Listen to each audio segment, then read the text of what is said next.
Gentlemen, great turnout. Delighted to have you all with us today. I don't know everyone here, not least as we've got quite a few guests joining us this morning. We've got our members here, which is fantastic. But given the topic that we're discussing today, exiting the echo chamber, opening up political discourse, we are also delighted to welcome here students from the Cedar School in Croydon and All Saints Catholic School in Dagenham, as well as a lot of our, it's the shout out, somewhere here. Oh, well, that's good. Okay, we get some applause for the shout. And we've also got a lot of our undergraduates who are the ones who started applauding, probably. Again, all of our members. And I'm delighted we're here because we've wanted to be able to have, for some time now, a conversation that really goes a little bit underneath the headlines that we tend to deal with here at Chatham House. We've had a huge number of impressive political leaders come and speak here, but what we've not really had the time to do is to dig below the surface and try to assess what has been driving this growing polarization in politics, in particular in the West, though there's some manifestations of it as well internationally. And so on exiting the echo chamber, opening up political discourse, what we've done is taken the opportunity of a visit here by Andreas Dracopoulos, who's co-president of the Stavros Niarchos Foundation, and Ron Daniels, who's the president of the Johns Hopkins University, both here because we are in the process of opening up the Stavros Niarchos Foundation floor at Chatham House, which is a new space where Chatham House staff, guests can really do new types of work, new ways of thinking about the international relations challenges that we work in each of our areas of research. And so having them here, and polarization has been a little bit of the issue that I'll explain in a minute. Ron and Andreas have been trying to get more deeply under the surface of. That's going to be the theme of this conversation today. We're taking advantage of them being here to do that. And we have two other colleagues here, Shaisra Aziz, who's joined us, who is a political commentator, journalist, occasionally stand-up comedian. So I'm not going to ask you to stand up. You could be sit-down comedy today as well. Beware. And my good friend, not Sophie Walker, who is sick today, in case people were expecting to see her. But luckily, I have Patricia Lewis, who in America, you would say, can be a utility infielder on moments like this, but not least... Sorry, I'm the comedian. Oh, I'm the comedian. So we're going to have a conversation amongst the four of us here about this issue of political polarization. Now, what we've thought about a little bit here is, how do we structure a conversation of this sort?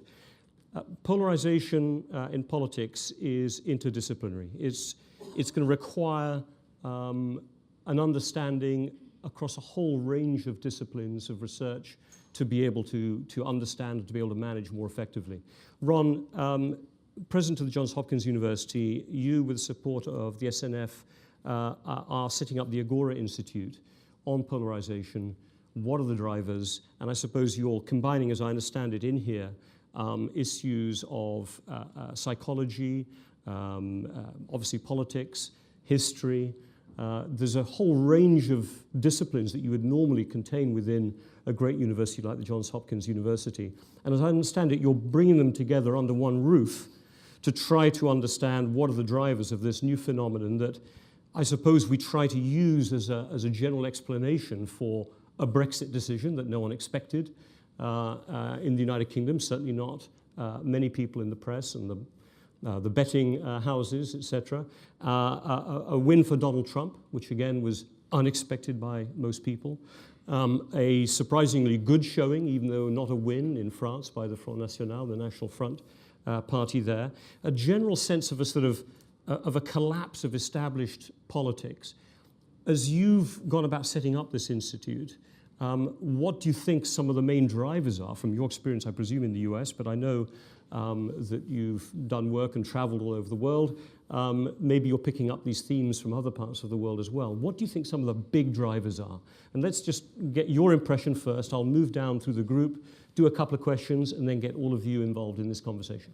Ron, first, welcome to Chatham House, I should add as well. I think your first time here. Over to you. rarely get applause before you speak at Chatham House. So this is really, everyone's in a very good mood this Monday. So go ahead. So thank you first and foremost, Robin, for inviting me and giving me the opportunity to be here as part of this panel on a very important set of topics. So I think the starting point is even to provide some description of the phenomena we're talking about. You know, what is this polarization? Why is it that we're so concerned about it? I'll talk principally about the United States, but I think, of course, as you've indicated, Robin, this has implications throughout the developed democracies. And something that, as you indicated a moment ago, that Andreas and I have been concerned about for a few years, but this past year or so, we really decided to bear down and to do something about it. So in the context of the United States, what are we talking about? What we're talking about is increasingly a society that is deeply fractured around political lines. It is a remarkable transformation that we've seen in the United States. But what has happened has been that the Democratic and Republican parties, which for a long period of time were somewhat inchoate in terms of their ideological identity, have now become deeply, deeply different from one another. And so what you see is there was a time where you would find middle-of-the-road Republicans that sometimes would vote Democratic, similarly with Democratic voters sometimes going to the Republicans. What we're increasingly seeing is that degree of overlap becoming less and less marked. And so that the parties have started to stratify in very significant ways. And that, of course, has implications for the kind of policy you develop where, as you had experienced in the UK with these wild swings through the 70s and 80s, going from one economic policy, from nationalization to privatization, back and forth, you're starting to see the same tensions in the United States where there is a growing extremism in the positions that are being marked out. That's one dimension of it. But in fact, it even goes beyond simply what is being manifested by the national parties. And that is that you're increasingly seeing American citizens essentially saying that they don't want to interact with, they don't want to live side by side with people of the other party. And so this idea of the great sort, which has gotten attention over the last 10 years or so, where you will find Democrats clustered on the coast, in enclaves where basically they're going to the same schools, or the kids are going to the same schools, they're socializing in the same venues. They're basically in their own little clusters in the same way that Republicans are also clustering in Middle America in much the same way. So this is just, again, fostering this degree of isolation from one another. And again, this, of course, has feedback effects into the political process. It goes even beyond that. Whereas in the past, Democrats and Republicans would look at each other's policies and say, of the others, they're misguided, they're wrong. We're now finding in the polling that the members of each party are describing their opponents in moral terms. It's not just that they're wrong, they're selfish, or they're seeking to inflict harm on the idea of America. So there's now this sense of even this moral opprobrium that is feeding into the situation. And one of the most remarkable things that has been documented in several polls is that this kind of antipathy to one another that one sees in the United States, Republicans against Democrats, is now even expressed in terms of each, the members of each party increasingly expressing chagrin about the possibility that their children might actually marry someone of the opposite party. So what you're seeing is this deep level of fragmentation in the United States, and that in turn just creates this deep polarization in the political process. It gives rise to very nasty politics that are highly symbolic, focusing on minorities, fear of immigrants, populist national policies, economic policies, a deep level of resurgent nativism. So all of these things constitute a very poisonous brew for the country, and something that, again, we're trying to think about ways in which you can start to ameliorate this. Now, just maybe follow up on one point with you, because if you're going to ameliorate it, one has to, I presume, have a sense of some of the key drivers. Is this an all-of-the-above problem? In other words, it is partly the insecurity created by globalization. Is it as much the ineffectiveness of government, maybe the Iraq, Afghanistan wars, the way they panned out, the global financial crisis? Is it about social media? And that's driving maybe a polarization that was always potentially there, but is now being drawn out. I mean, I'm going to ask everyone this question, but if you could just give me a sense quickly here, what would you pick out as the one or two key drivers why this is happening now in America? So I think it is all the above. I would add cable news to the mix. We're now seeing very clearly in the last election that as much as we talk about social media, the fact was cable news, and in particular Fox, was a much more important determinant of shaping political discourse in the United States. But I think this issue that we are all grappling with across the industrialized democracies and of the effects of globalization, but driving technology in particular and loss of jobs, I think is creating deep anxieties. And I just would add to the mix on this that the effects in the United States, and I think as is true of other countries, but particularly in the United States, of the Great Recession and the massive loss of wealth that occurred during that Great Recession, in the sense that 25% of the country, this is amazing, 25% of the country lost more than 75% of their wealth in the Great Recession. So just the magnitude of that concentrated loss, and particularly on lower and middle class Americans, the rage that that accompanied that, in the sense that at the same time that happened, TARP took care of the financial institutions. And so the sense again that there's just grinding inequality, significant risk of job losses, and a sense of deep despair that is growing up in America. Okay, right. So some important themes to have on the table to start this conversation. Shaista, let me come to you now. And I mentioned earlier, done a lot of writing for Guardian, for a number of the Global Mail, New York Times, etc. You've addressed these issues of divide. And also I think you presented, because I say this is not just a UK perspective, you've traveled all over the world. You presented the BBC 3 documentary, A Nation Divided, on the Charlie Hebdo aftermath. And I think you traveled around some of the French banlieues and some of those more deprived areas. What do you think, is there a global phenomenon, a Western phenomenon? What's driving it? Is it about identity? Is it about economics? Where would you start with this big question? Well, I'd say it's all of those things. The number one underlying issue is inequity, which has just gone, it's rising every single day. Our country is one of the most unequal countries in Europe. Estonia is ahead of us, then comes our country, which is quite breathtaking. We are one of the most unequal countries in the world, in the developed world as well. How has this come about? It hasn't happened overnight.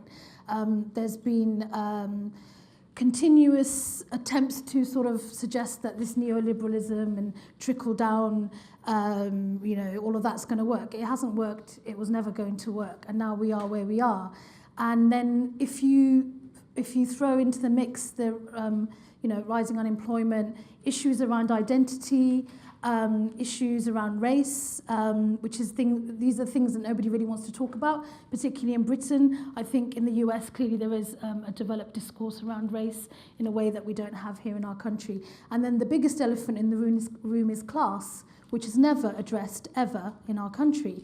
And I find a lot of the commentary around what's going on, particularly post-Brexit, and Grenfell as well, quite ridiculous, to be honest, because there's a lot of discussion and a lot of use of this word shock.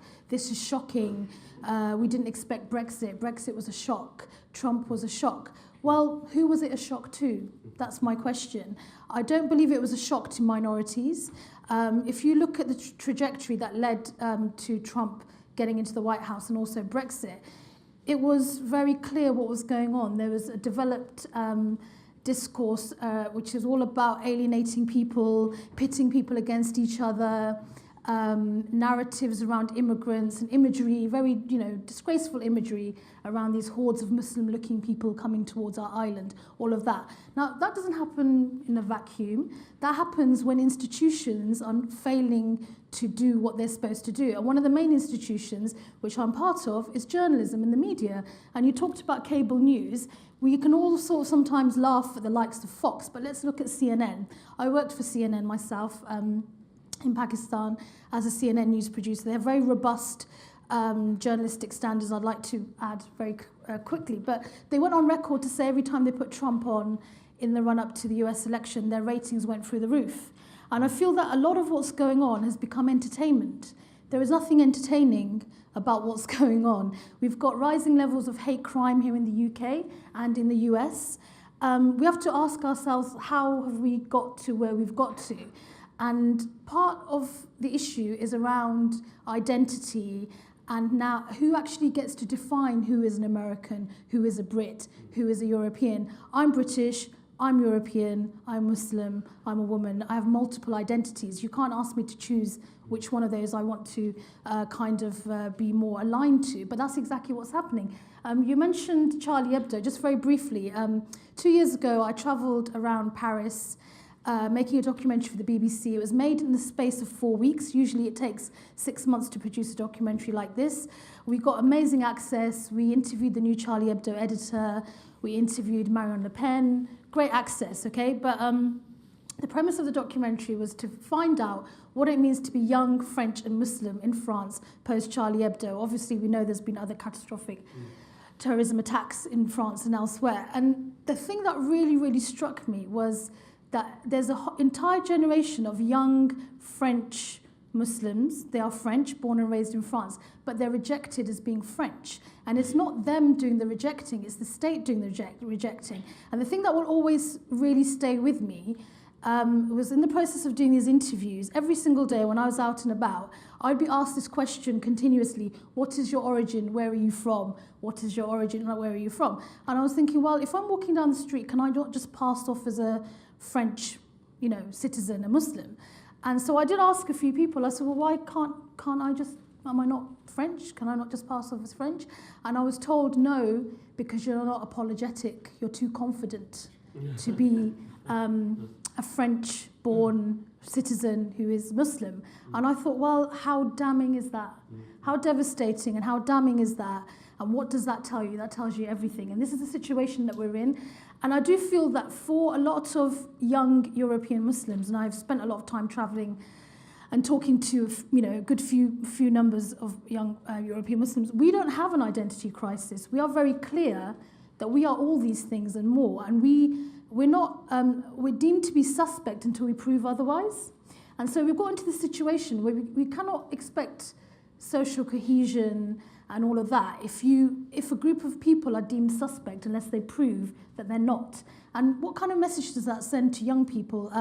Prove your allegiance, prove your allegiance. This is psychologically very damaging. Now, just to come back to you on one of these points, because you raised, and I'm sure you raised economics, you raised the issue of neoliberalism. Let's just park the economics for 1 minute and focus on your last point about identity. You said you're very comfortable having multiple identities.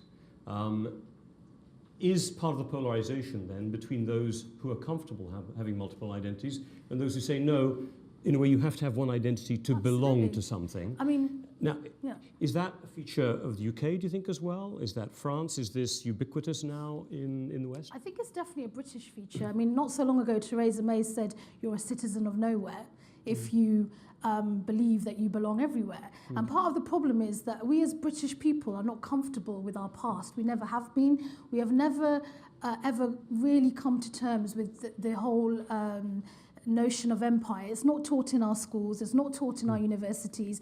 Anytime there is any attempt to open up discourse, to open up academia, it turns into like a free-for-all on the cover of the Daily Telegraph or the Daily Mail. In fact, 2 weeks ago, Cambridge University, one of their students happens to be of Nigerian heritage, ended up on the front page of the Daily Telegraph. She was accused of pretty much trying to, bring down the country because the students there are trying to decolonize the curriculum, which is absolutely what should be happening. And what they did was they picked on a hyper-visible young woman, a non-white woman, and framed the entire discussion around decolonizing the English curriculum, pinned it on her. And I have lost count of the number of young women, in particular Muslim women, that I've met who are engaged so deeply in our country's politics, who want to be involved in the political system. I met one yesterday, and do you know what she said to me? She said, my family are terrified for me. I could never try and get into politics. And I said, why not? She said, they're worried about the backlash against me. They're worried about me being splashed across the newspapers. They're worried about me being questioned. And it goes on and it goes on. And this is definitely happening, and it's happening in our country. So we end up potentially in a situation where not every, at a time of polarization, not everyone can then be involved in defining the terms of the political debate, because certain people just don't get involved. So those who are left involved perhaps are those with the most convinced views. Let me keep moving around the panel. Andreas, Stavros Niarchos Foundation, one of the world's leading philanthropies, established in 1996. It works internationally. I know you give grants all over the world, but obviously based and started in Greece. And I wanted to get your sense of how polarization looks from, I don't know, you live in New York as well, so it's maybe a little unfair, but how it looks from the Greek perspective. Because here's a country where a political party, Syriza, actually got into power, demolished the traditional opposition of the left, the Socialist Party there, was able to take power, seen as quite a radical move, but I suppose if we look back just over a few decades, Greece has gone through a lot before. We've had dictatorships. This is still a relatively young, new democracy, even though a very old democracy. How do you see this process of polarization? What's driven you and the SNF to want to support the Agora Institute? What do you think some of the main drivers are here of polarization? So, first of all, thank you for having me here today and my colleagues. I think it's important to think about Greece polarization. It's almost part of the Greek DNA. If you go back thousands of years, we grew up with the whole issue of polarization, mainly politics, but also in the socio-economic world. It's interesting because I've lived more than half my life in the US, and it's interesting now in the last 2 or 3 years. For me, I was like almost saying, so welcome to polarization. It was like the US was not ready for it. They thought it's so perfect, we're never going to have it. So I think Trump and the whole scene around Trump in the last 2 or 3 years has really evolved, and now you are seeing the whole discussion about polarization. It's interesting because I think people talk about the fake news, and I worry a lot more about polarizing news, because fake news, eventually, by being fake, you will figure them out. Polarizing news are the ones that really go under the skin, and I think are becoming part of the long-term problem. Then to look at it a bit on another view, people say a bit of stress is not bad. It's actually good for you. So I think a bit of polarization is not bad. But where we are going now, we're going where every single discussion is polarized from the beginning. I think labeling has a lot to do with it, and I start to worry about labeling the word polarization itself. What does it mean? We're putting everything under this word, which is true, but we have to be careful that we don't become basically a prisoner of the word polarization. And what exactly can we do about it? And again, I think a bit of it is not bad. I think a lot of it, which is what we're seeing today, is bad. So I think the whole effort was, with John Hopkins and with Ron, to try to first establish a space, and then knowing that it's not a science, we're never going to figure out the ultimate solution, but if possible, improve the situation, even have the people get together. We talk about civic engagement and civil discourse. And the notion of civil discourse, which sounds so obvious, it's not obvious. We don't have civil discourse, forget the civic engagement. So going back to a bit of the old plain values of engagement, of doing it in a civil way, I think are very important. The difficult thing is, how do you implement it? So I think that's where we're in the process now with Ron, trying to find the best possible way, and that in itself will be an evolving process. You said that, that's an interesting phrase, a bit of polarization isn't bad. And I must say, in the United Kingdom, people were struck the extent to which young people really got involved in this last snap general election in ways that people maybe had thought they might be more engaged, although they were pretty engaged, in the Brexit debate that had preceded it. But there was something about what Jeremy Corbyn, the leader of the opposition, has offered. It's a sort of purer, cleaner version of a different political view. In other words, there is a distinctiveness between the two that is being drawn out as part of its value. So do you think it's almost important that there be some clearer defining lines between political parties in order to give a voice to different viewpoints? You've had now Syriza in government for a while in Greece. Is it able to survive, and are the other political parties regathering around different narratives, or are they all still trying to fight for the middle ground? Because I must say, in a lot of Europe, the middle ground became where politics happened. And once it all became about the middle ground, people lost their connectivity. So talking about how we label polarization itself, I believe that up to a point, politics, media, academics, in many ways, they sort of, people in those areas, at the end of the day, use themselves polarization. And again, what exactly do we mean with it? But so everybody has become part of it, and in many ways, part of the problem. And I think that's why you have to actually step back and go back to the basic values. Let's simply talk about it and do it in a civil way. And again, there's no final solution. There's no complete right or complete wrong. Patricia, let me come to you now, Research Director of International Security, but also you are on the one of the co-directors of the big project we did on the Global Commission on Internet Governance, which you have a copy of, One Internet. And I thought maybe we could draw on, as we've covered quite a few of the political themes here, get a little bit into the digital space and whether this is driving whatever we want to call this phenomenon, polarization, to a negative extent, and whether it could even be used, I suppose, to a more healthy extent. What have you picked up about the way that access to digital information is changing the nature of political discourse in the West in particular, maybe globally? Yeah, I would say, and here's a proposition I'd put forward, I would say that access and participation and content delivery is really important in the way the internet runs. And I was very struck by what you said about civility, and I would include the word respect in that. And I think that one of the things that happens on the internet, particularly in social media, but not only in social media, is that we're losing a lot of civility, just basic good manners, just basic respect for other people's views, for other people's ideas, and where they come from, etc. And this is the echo chamber effect as well, as you start to get this sort of manufactured outrage or, manufactured distaste that then quickly becomes disrespectful.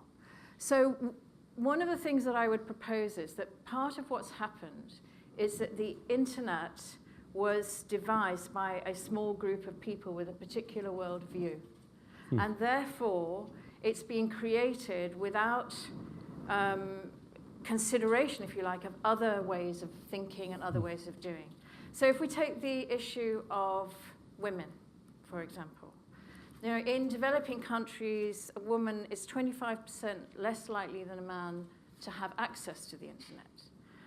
Generally, there are still over 3 billion people who don't have regular access to the internet, and women will form a large proportion of those. And yet, take ourselves back, in the middle of the 19th century, the very first idea of a computer program was devised by a woman who lived just 2 doors down from here in St. James's Square. And later on, in the 1930s, the 1950s, when electronics were giving us new capabilities in computing, It was women who were the programmers. They were the creative drive behind it. And then it all dropped away in the 80s. Now, why is that? We don't really understand. There are all sorts of really brilliant research projects on this. But the truth is that what's happened is that women have not formed the drive, haven't been part of the drivers and the content providers for the internet. And I think that this has created an internet that is not women-friendly, and that's one of the things that we have to change. And if we change that as well, I suggest we change it as well by including people from different viewpoints, from different economic strata, from different countries, and we really generally fill out what's called the multi-stakeholder governance process for the internet. But are you saying, therefore, that men are the polarizers? I wouldn't just say men. I would say there was a group of men from a particular part of the world with a particular viewpoint. I wouldn't want to give the whole gender. Those are the nice California guys who are meant to be They're wonderful California guys, but we all have our biases, we all have our views, and we build them into everything we do. So we're worrying now about artificial intelligence and the algorithms, and will they just reflect our own biases? The answer is yes. So how do we reduce bias? Well, we bring in people with different viewpoints, and we reduce bias that way. That is one of the ways to do it. So, I mean, it's not to be naive. I don't think that bringing in everyone from different walks of life, different genders, etc., will create a utopia. But I think it would be better. Yeah. And how, just to be practical about it, as we're turning then to solutions, how would you bring in a more inclusive approach, therefore, to devising internet programs? Is it about media? Is it about programming itself? What's the differential?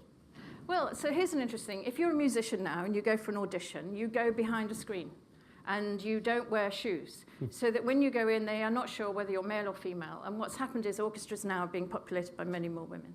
So when you take the names off the computer programmers, guess what? Women do as well, or even sometimes better than men. As soon as you put the names back on, guess what? The men keep getting chosen.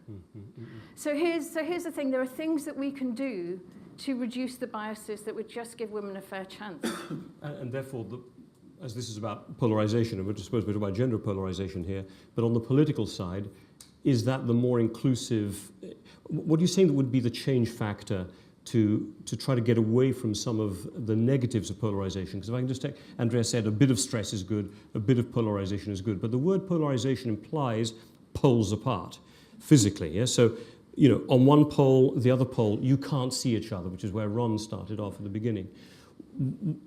How does this aspect necessarily start to shorten the distances between those two poles? How does if you focus on the gender element, how does that do that? Well, I think that right now what we see is a massive discrepancy in those that are driving content, driving programs on the internet. Yep. So if you just could reduce that substantially so that women and men had equal chances of being able to shape and govern and run the internet, yep, I think that would make a big difference. Now, we'll always have a discussion between the sexes. That's always going to be the case. So I'm not worried about removing any debate at all. I think that it would change.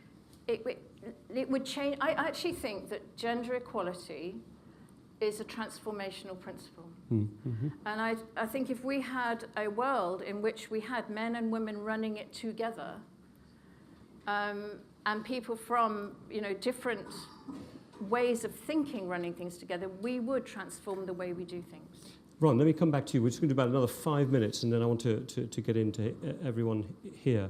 What would you put within the disciplines? Where are you going to focus first? Let's say you're setting up the Agora Institute. You want to try to get to the bottom of political polarization, social polarization that maybe is behind it. Is gender at the top of the list? Yeah, I mean, that's a little unfair to get you to pick one. But where are you going to put your effort? Where do you think the nearest term change agent is in terms of a discipline? So I think it starts with us understanding in a much more nuanced way how people form their opinions and how you change their opinions.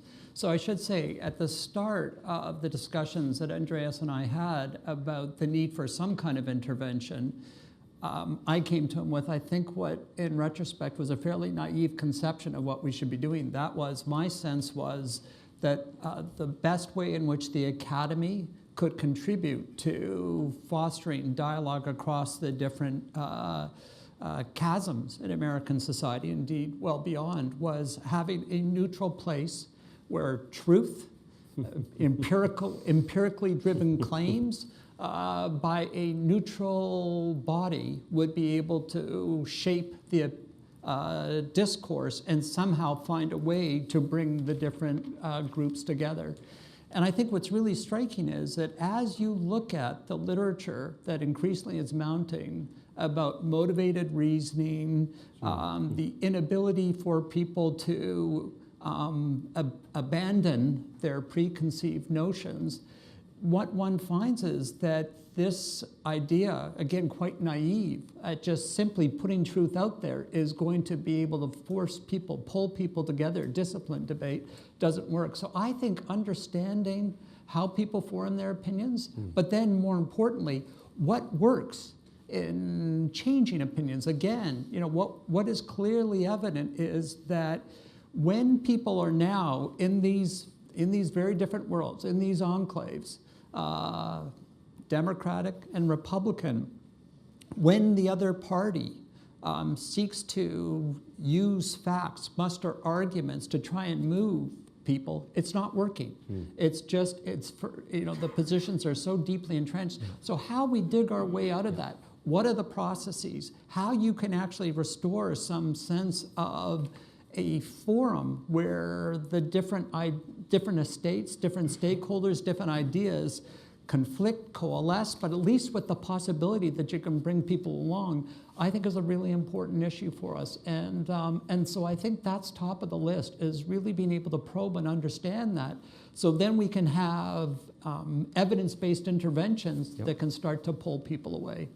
And I think it was Jonathan Swift who had this famous quote that you cannot reason a person out of something they were not reasoned into. Right. And therefore motivated reasoning, as you said, how drives it is going to be incredibly important. Chester, when you made your opening remarks, you started off on the inequality issue. But let me just stick on the economics for a second. Do you think politics needs to go back to a more contested space of left and right? You know, redistribution versus the market. Do you feel that in a way we'd ended up with only one narrative working? Is that part of the answer? Well, I think we're there already now in the UK. We have a very different. We have a socialist Labour Party in the true meaning of the word, right? And then we have a Conservative Party, which is the most right-wing Conservative Party, I think, in a long, long time. Many Conservatives don't recognise it. But there is definitely clear water between both of these parties.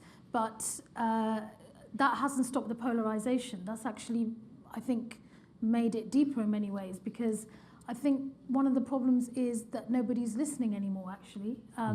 So when you talked about the young people coming out to vote during the snap general election, I believe this is the highest voter turnout for people under the age of 30. Yep. And the reason for this partly is because they know no one's listening to them.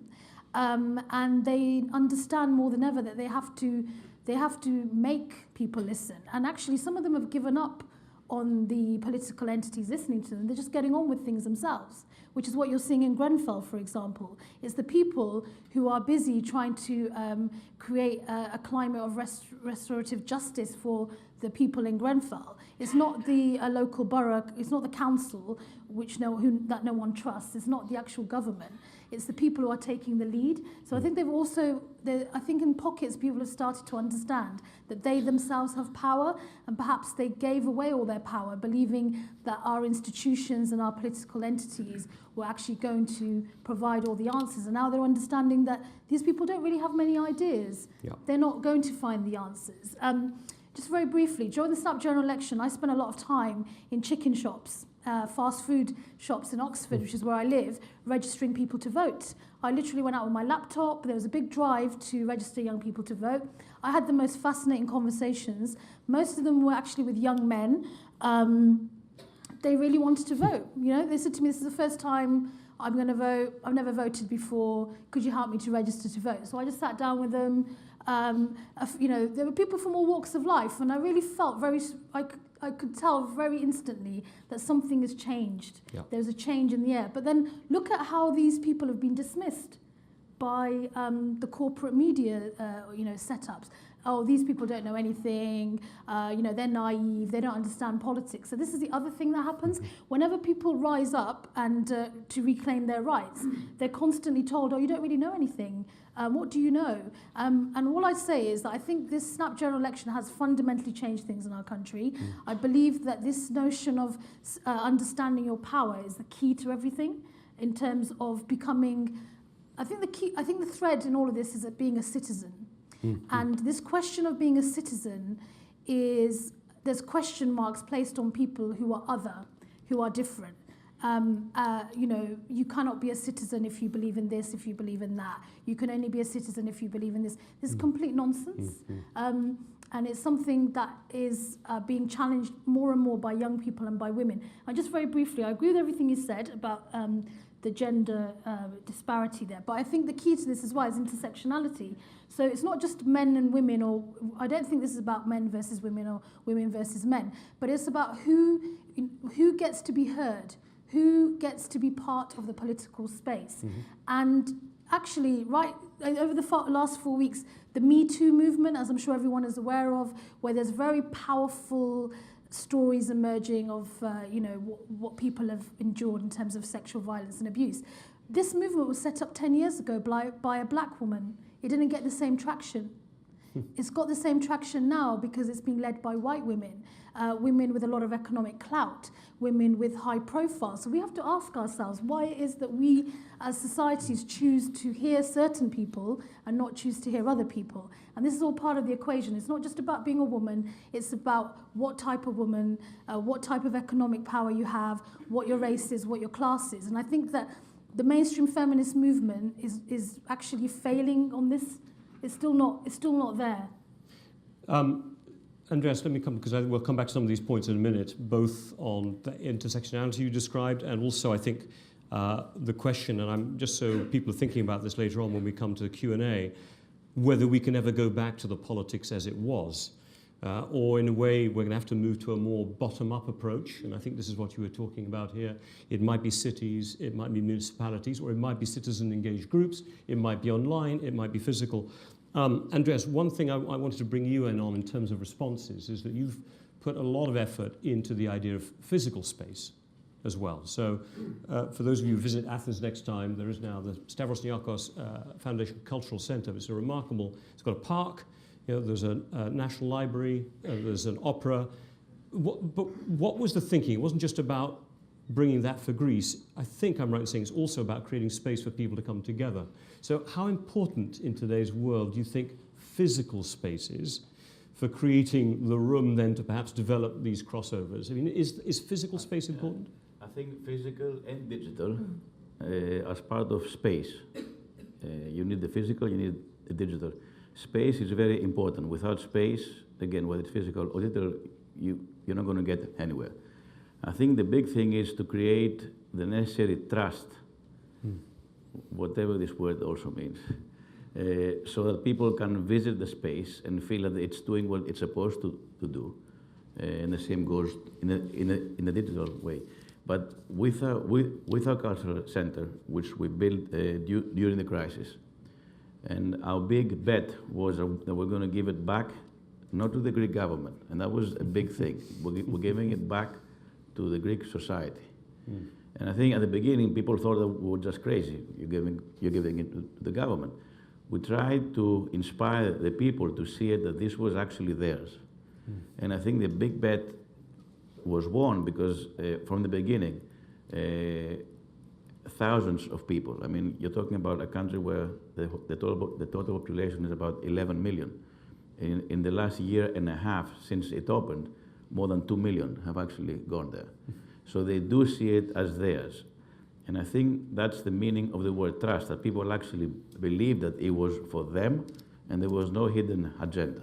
It was built in a very transparent way, no hidden agendas, and the space is important on its own, but also because of the whole process behind it.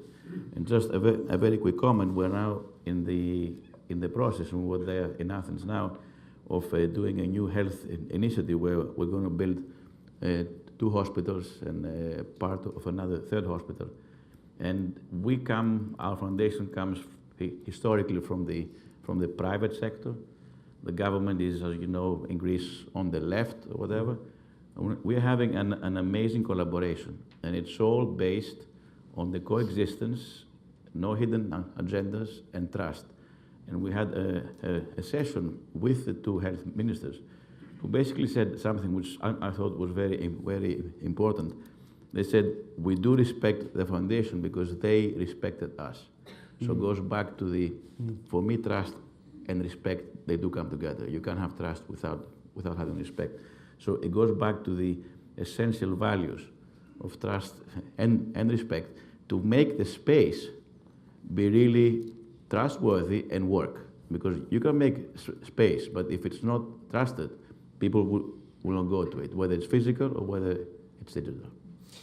Some important words cropping up here, which I hope we'll pick up on later on. Trust, respect, empathy I would throw in. We've not brought this word yet, but I think it was a little bit what Ron was referring to earlier about the inability to see the other as with you. In fact, we've done some work at Chatham House on empathy and international relations, Matt Woolman and so on, wanting to work on this. However, I would also note we had our London conference at Chatham House recently where we talked about trust, and never have levels of lack of trust been as intense as they are right now in established institutions. So there's a long, long way to go, and maybe the kind of taking bottom-up ownership will have to be one of the ways of going there, because people don't trust the traditional institutions. Patricia, any last comment you want to pick up on here before I open up? Yeah, I really agree, Schuster, with your point about the way in which movements get ignored until a particular group espouses them, and I think we can see countless examples of that. I would say that, so in the intellectual discussions that we have here at Chatham House in our small meetings, one of the things that keeps coming up time and time again is what we call cognitive diversity. And what that means is different types of brains, different types of experiences. And this is really important. If you have a problem, bring together as many different types of brains. And that would mean people from different walks of life, but also people with disabilities, people as well who have mathematical brains or artistic brains, creatives. Bring in people from different ethnic backgrounds. Everyone has something new, and you get a different type of solution out then. And I would also add on that what you're also talking about is being safe and secure online. And people are not safe and secure online. Young people suffer very badly. People from different minorities get very badly treated. Women and men get very differently treated online. And I would say that this is, again, to re-establish trust in the internet is absolutely vital if we're going to find a digital space to be having these discussions. Otherwise, the internet is just going to be badlands for a few group of people who like shouting at each other, and it will become not very useful to the rest of us. Wow, that's quite a vision for the future of the internet. Right, let me open up and get some viewpoints here, and I'm definitely taking some questions from this corner over here. So if you don't put your hand up, I'll pick on somebody, I'm warning you. So I'll take a question from the lady here first. I'll go to the young person here, there, here. Yeah, we'll take 3 or 4, and I'm going to keep track. Yeah. Hi, I'm Federica Piazza from Prudential. I would like to ask, so we talk about the media and social media being a driver for polarization, but in the end of the day, what they do is mainly endorsing a political message that is channeled through a political campaign. In this sense, don't you think that political campaigning should be driven within a more regulated framework? Because by the time that things are fact-checked, actually they've already stuck deeply with people. So actually, this is why I think Brexit and Trump were a marketed success. So you're saying it should be more regulated, therefore, so because you can't keep up otherwise. That's your point, yeah? Okay. Young lady here, yep. Oh, yep, 1, 2, yep. Go ahead. Hi, thank you for the talk. It was very interesting. And I liked the idea about identity, and I was just wondering whether a lack of fulfillment is maybe driving polarization, both lack of fulfillment of politics and life in general, and sort of bringing in mental health with that as well. Thank you. So lack of fulfillment, in knowing what your future is, etc. Yep, please microphone there. Yeah, come in front. Oh, sorry, I would like to address something that was said. So when you said that basically you said that about identity, and you also said that about the young people need to get involved as well. But I think because like young people lack confidence, even though they have confidence in friendship group, they lack confidence in society in general, because they feel like targeted.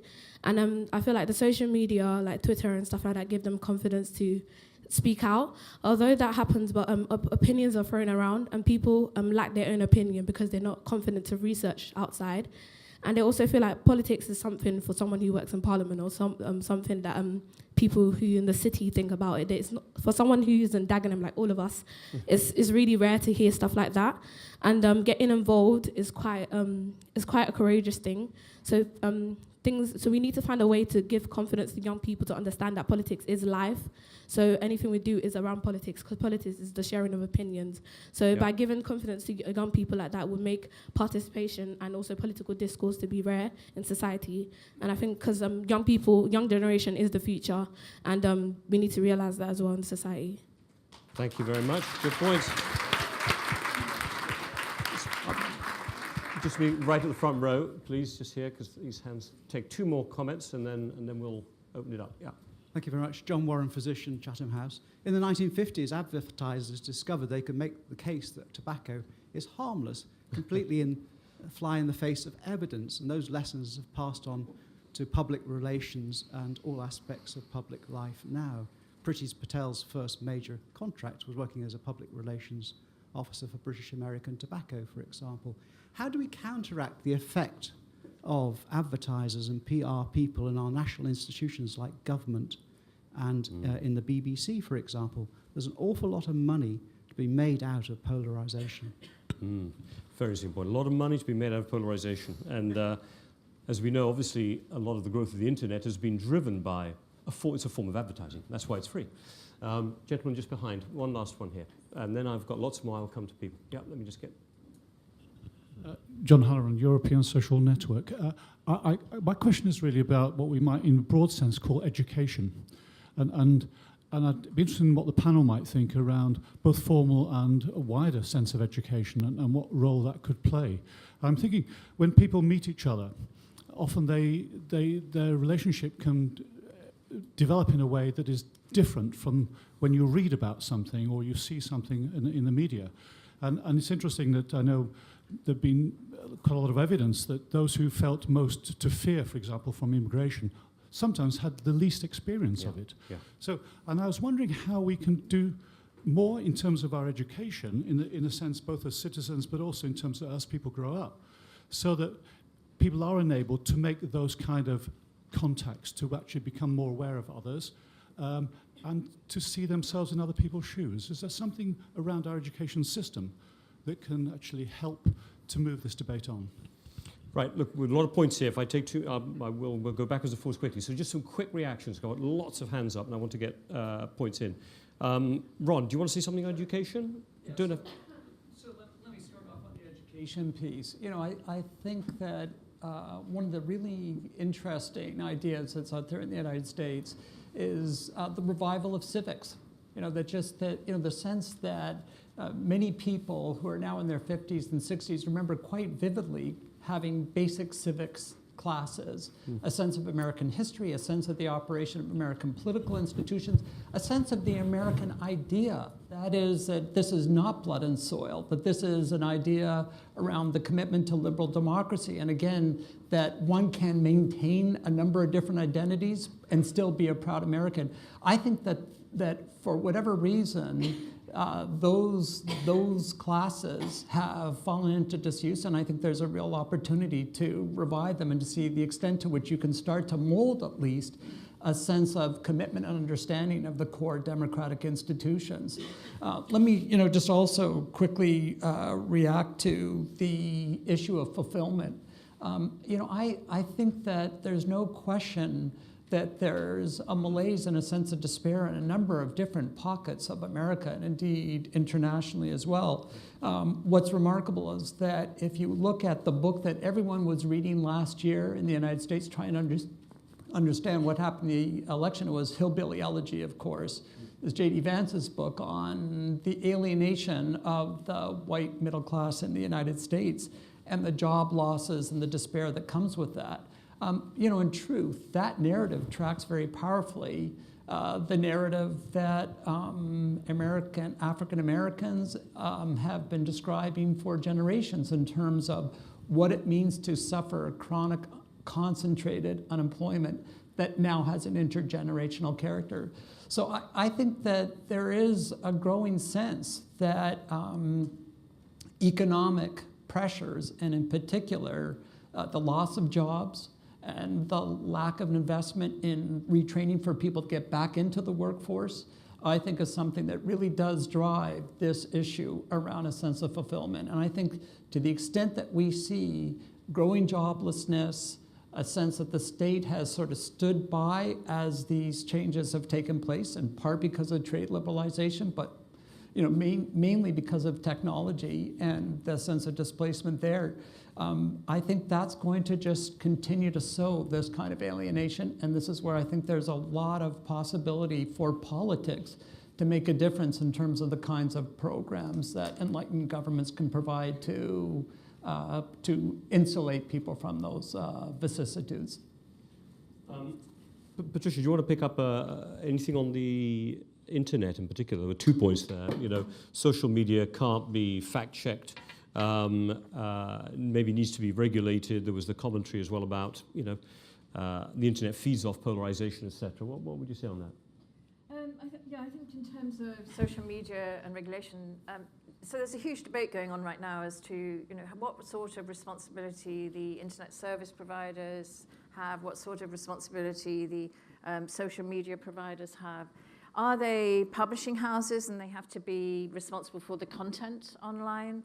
Are they enablers and they're just providing the infrastructure, and what we do online is up to us? So I think this is a really important thing. I think there have been some clear lines, but most of them have taken place after the impact of them. So, can you watch somebody murdering someone else online? The answer, I think, for everyone is no. But these, yes, but no, well, you should not be able to now, and things like that. So I think in terms of the rules of the road, the way people talk to each other, these are really important. You can report. So one of the things that the social media providers tell us is that people don't report enough, and they don't have trust that if they do report, that things will change. And they have said, look, this is untrue. Report, and things will change. So when you see something that really upsets you, and you see something that's disrespectful, report it. I think that's really important. Yeah, come on in. Yeah. Your point about the internet and we shouldn't be able to see someone being murdered is really interesting, because there has been a number of black African American men, in particular, who have been killed, and it's been filmed, and it's been distributed around the world, and everyone's seen it. So there's always a flip side to everything, which is what makes this so complex and not, for want of a better term, black or white. Or we watch the targets as the smart precision bomb goes straight into the particular tank, but because it's the enemy. So this is all part of the same dichotomy, isn't it? So yeah. And do you just keep going? So I'll get you here, and I'll come to Andreas. Any on the identity, the confidence point? How do you share opinions in politics? Any comments on yeah, well, again, I mean, we have to look at what we're doing to our young people. If we're demonizing them in terms of the language that's used around what it means to be young, this whole manufactured discussion about the so-called generational differences, these are not generational differences in terms of your grandfather owning a home and you never being able to own a home. This is catastrophic. This is an economic injustice, and this is how it works. I think we've got into a situation where the language that's being used, the words that are being used are not very truthful. That word truth is up for debate as well. It's the whole framing of it is very, it needs to be examined closely. And I think what I find in terms of spending a lot of time going into schools and talking to young people about what bigotry means, what racism means, is they have very clear ideas. They know what these things mean. They just feel they're not being heard. and that is a fact. So if you're used to not being heard, if you're used to being anonymous, if you're used to not being seen, why would you ever feel that there is a place for you in politics? Yet despite all of this, the number of young people who came out to vote swung this election, right? Just like in the US, 53% of white women went and voted for Trump. Because at the end of the day, everyone takes care of their self-interest groups. And you have to weigh up which one of those self-interest groups matters more. And I think that what's happening mostly in this country is a total underestimation of young people. There is some attempt to suggest this is a flash-in-the-pan moment. This is not a flash-in-the-pan moment. This movement, I believe, has to change and it will strengthen.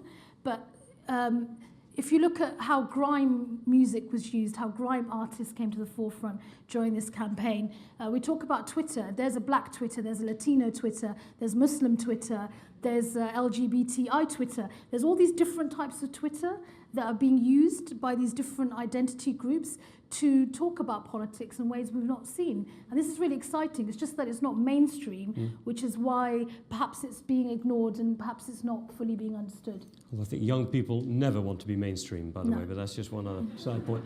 A bit of demonizing, like a bit of polarization, maybe is good. Andreas, do you want to pick up on any of these points? Well, I think from all that we hear, there's a common denominator, establishing trust. I think it goes back to basically being trustworthy, and the responsibility of leaders everywhere, whether it's politics, media, academics, to really do the right thing at the end of the day and establish this safe environment, which is trustworthy, to bring people in so you can start this civic engagement and civil discourse. Trust is earned, so we have to earn the trust. Yes. That's for sure. Right, we've got a lot more hands going up, and I want to get lots of viewpoints in. I'll see how many I can get. First gentleman there, then I'm coming here, then here, and then there, So keep your hand up, please, if you could. Right, back, sweater. Go. We've got to get a little bit towards the back of the room. Keep going. Hello, Vincent Neate, member of Chatham House. Thank you very much for all your comments. I in this polarised world, consider myself to be somebody who is fundamentally sitting on the equator. And sitting on the equator in the UK, I'd be interested to know, I don't see that Jeremy Corbyn, as a response to Grenfell Tower, is an ending to polarisation at all, in much the same way as I don't see continuation of Theresa May as Prime Minister as an ending of polarisation. So where am I going to find, and when, how long is it going to take me to find a politician, at least in my country, who's going to help me navigate a way around this and end polarisation through the political system? Okay, I'm taking 3 questions out the front here. Lady in the front, who I happen to know, and then 2 here. This is working? Yes, I'm here. Yeah. Tricia de Borgrave, I'm a writer and Chatham House member. A couple of things that I wanted to direct to the younger women there is 2 things that for me I think are quick solutions to what we're trying to find. Is one, I lost my residency, this is a personal thing, in this country, so I had to take the citizenship test again. And actually it was quite transformative. And I was wondering, so it basically asks you all sorts of questions, but about the bigger picture of this country. I didn't feel I was a majority in this country when I took it. It was the minorities, it was the rights of minorities, how we function, how we own a pet, what we do in a post office, how the EU works. It was all these sorts of things. Would you at school be willing to have, maybe, because you have very full agendas, I'm very aware of that, 20 minutes a week on something like a citizenship class? Something you should, I'd love to hear your opinion on that. Secondly, very quickly, with you guys, the internet we all love, I as much as everybody else. My worry is that the internet's not encouraging us to build up institutional knowledge in ways that when we were at school, if we were looking for a particular piece of information that we needed, we would have to refer to a book. We didn't have any other way of doing it. But through referring to that book, we had to go through the book to find what we were looking for, which meant that we grew in terms of the things that we were learning. With you guys today, is there something, could there be an equivalent of that on the internet in terms of not just going for the quick Google answer? Are you finding ways of feeling that you're getting more knowledge rather than information? So questions to you guys. I'll hand over the chairing next time. Right. Next person here, front. One more front here, yeah. I'm going to go over there. Thank you. Leslie Vintamori, member of council here at Chatham House and also an academic at SOAS. I have a question. I want to come back to this question of education, and I guess it's specifically for you, Ron Daniels. It's an honor to have you here at Chatham House. My question is about the role of the university, and actually specifically in the U.S. context. Of course, we think about universities, especially in America, as being one of the most, if not the most important engines of social transformation and changing inequality. But I think the lens that we have watching, and I also spend a lot of time in U.S. universities, but watching what's happening in university life in the United States, it seems to be phenomenally charged politically. The tension between political correctness and free speech, the incidents in Middlebury at Yale, the stance taken by the University of Chicago. And I guess my question is, how does this, in your view, what's happening in America in universities on this question of polarization? Have you seen a dramatic change, say, over the past decade in terms of the ability of the university to actually change how students think, or are students becoming much more entrenched? And is it about polarization, or is it about something else? Young gentleman there, yep. Whoa, that's loud. I want to raise an issue on the education front as well. The gentleman at the front said it, that he thinks that education for not just politics, but general affairs of the world that should be brought in at early ages, and I believe that completely. I think that I'm a big user of Twitter, and a lot of people have been saying it across the room. I think that too many strong views are... Not strong views are shown on Twitter, because that's fair enough, but people change people's views on Twitter too easily. Not just Twitter as well. Like someone said, I think it was at the front, you said that about the black people being shot by the police. That is true. Like, that is terrible, fair enough. But also, that being put on the internet is the only thing that everyone sees. They don't see the great work the police do as well. They don't see the whole picture. I think that current affairs should be taught straight away so that everyone can see what the real picture is. We see, like I saw a video the other day of a police officer stopping searching, and someone turning around, kicking them, getting on the floor and arresting them, basically. So the public person arrested the yeah, it was amusing, but it was bad, and people don't see that side of it. And I just don't think that the whole world is in a blind eye of what's really happening, because we don't share it to everyone quick enough. I think the reason for this is maybe the true powers of the world don't want the people to see. Maybe they don't want them to know how they could change it, or maybe they want to be in power for that reason. Right, we definitely get that point. So these two gentlemen have been waiting very patiently here, and I'm going to two people at the back. See those two at the back there? Yeah. Yep, please, the two of you, whichever order you want to go in, as long as you're quick, because we're going to run out of time. Thank you. I was John Culhane. I was wondering whether there were any useful lessons which could be learned from the polarization workshop we've been running in this country for many years. I refer, of course, to Northern Ireland.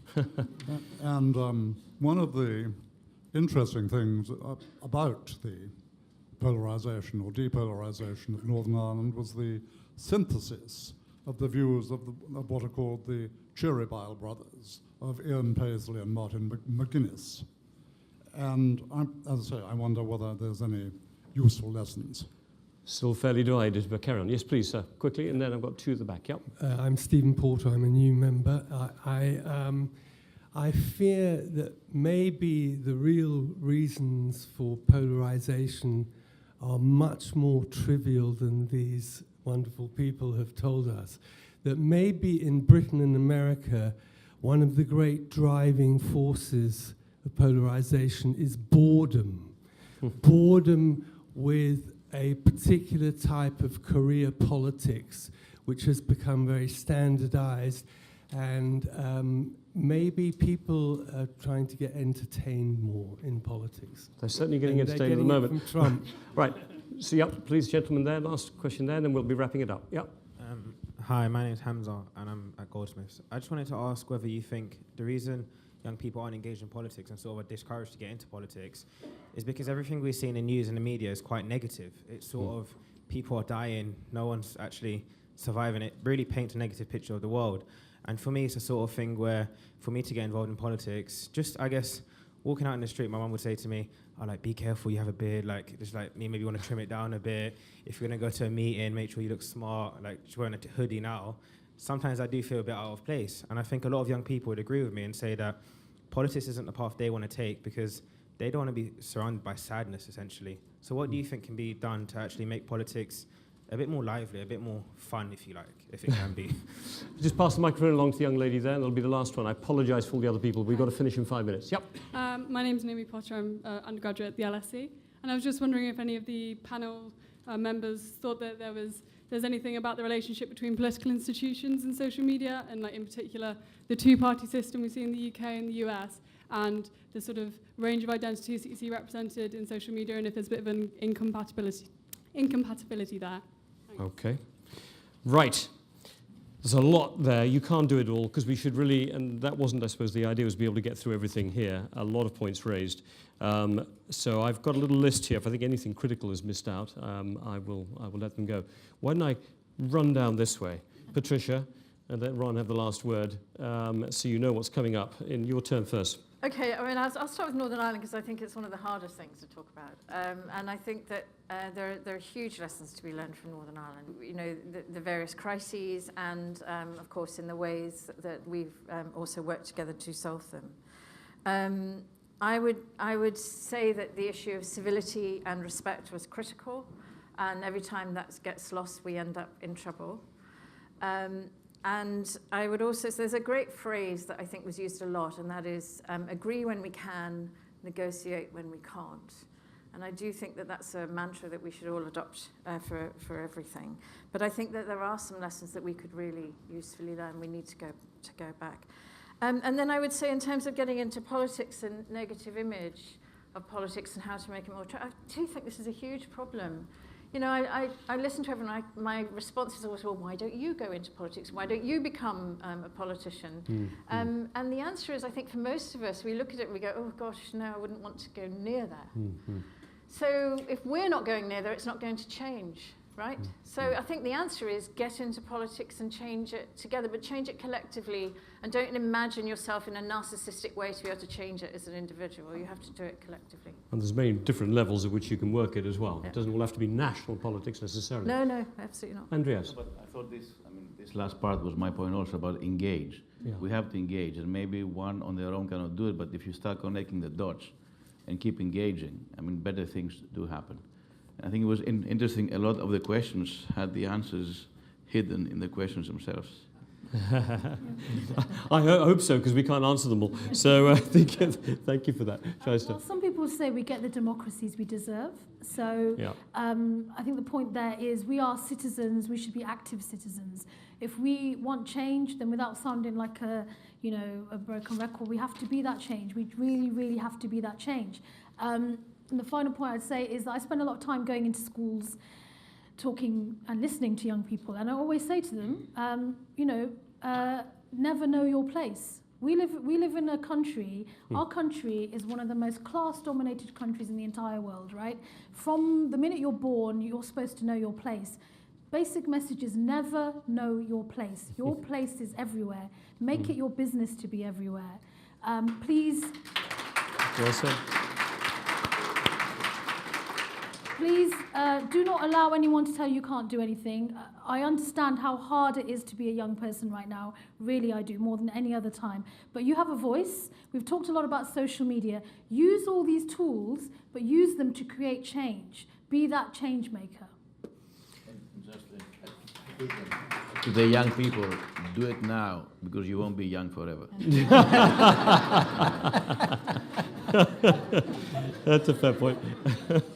That's one of the things, Andreas, we want to work on in the Agora Institute, see if we can get some answers on eternal youth. Eternal youth would be good. Hold on, Patricia, you wanted to come in as well. So it's just a quick, when you said, we get the democracies we deserve, I don't think we deserve this. No, we don't. That's what I'm saying. And so we're not getting the democracy we deserve. So how do we get the democracy we deserve? I think that's the question. That's absolutely my point, that none of us deserve this, so we have to then turn it around collectively. Yeah. It goes back to what you said, we have to work together. We have to find out what our strengths are as individuals and what our strengths are collectively, and build strategies to get this nonsense that we currently have.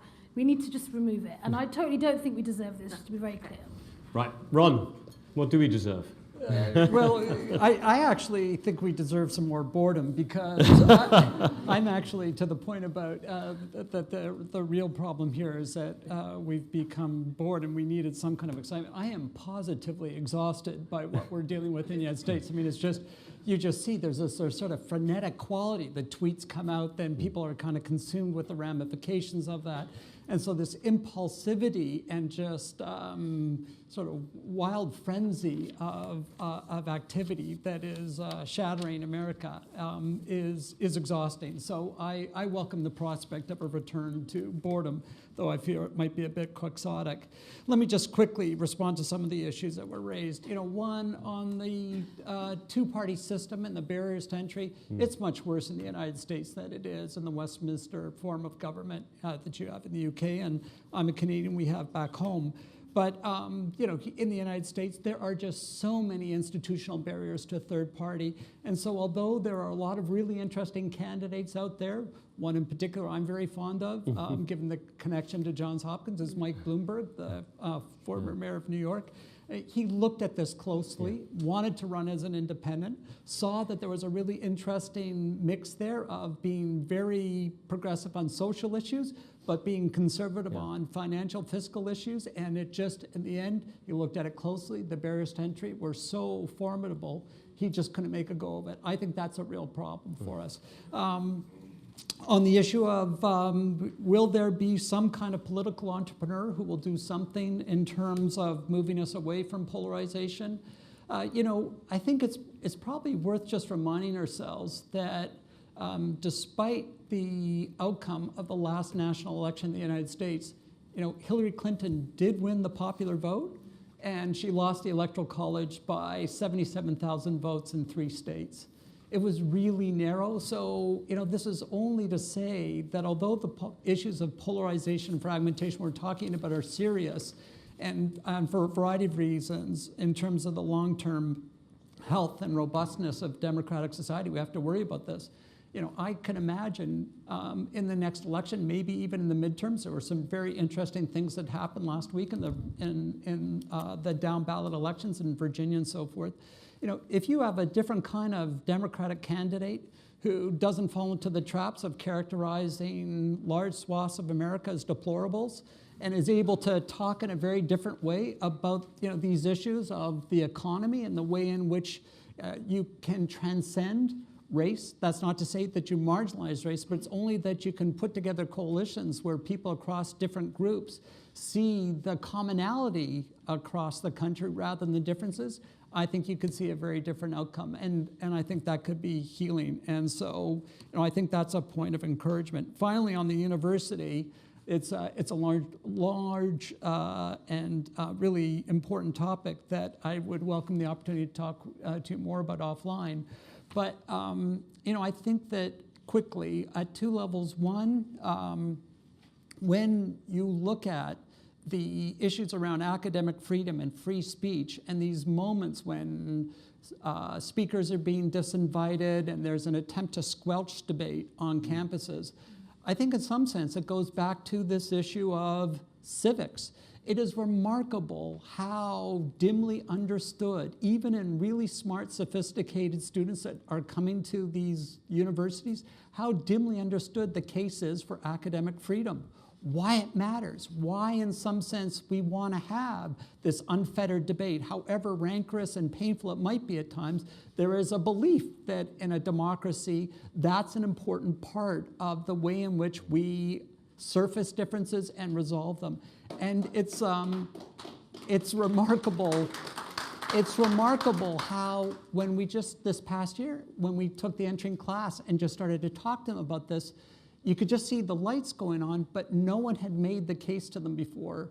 And again, you know, to the extent that we're now seeing in the United States in particular, a growing percentage of young people expressing indifference to the value of liberal democracy and being open to authoritarian forms of government. I mean, this is again just another manifestation of how we failed as the elders of our society to ensure an understanding of the values and the core institutions which we have labored so hard to create, or our forefathers did. So I think this is not to say that there aren't imperfections in liberal democracy. There clearly are, but I think they go more to the implementation of the idea than the core idea itself. Well, very good points made. I want to thank all of you who've stayed here as well, because we've gone way over time, and I'm sorry, I just thought we'd let it flow because it's been such a good, vibrant conversation. One thing I take away from this, just in conclusion, is that polarization obviously means very different things to different people. People walk through the door in different places of what worries them, what concerns them, but it is a general feeling of angst and frustration, which is very visible in the questions, as well as I thought the good comments from the panel. Second point, I thought some really important words that came up here that we need to think more deeply about, and they're complex for international relations think tanks, but trust, respect, empathy, that kind of creating the space to overcome some of the divisions is going to be as important as the divisions themselves. And on that point, I think we heard a great phrase here, I'm going to remember it, never know your place. That's a kind of, Chatham House can be revolutionary when we have comments like that coming out. And we have had one positive example. One possible example, Macron.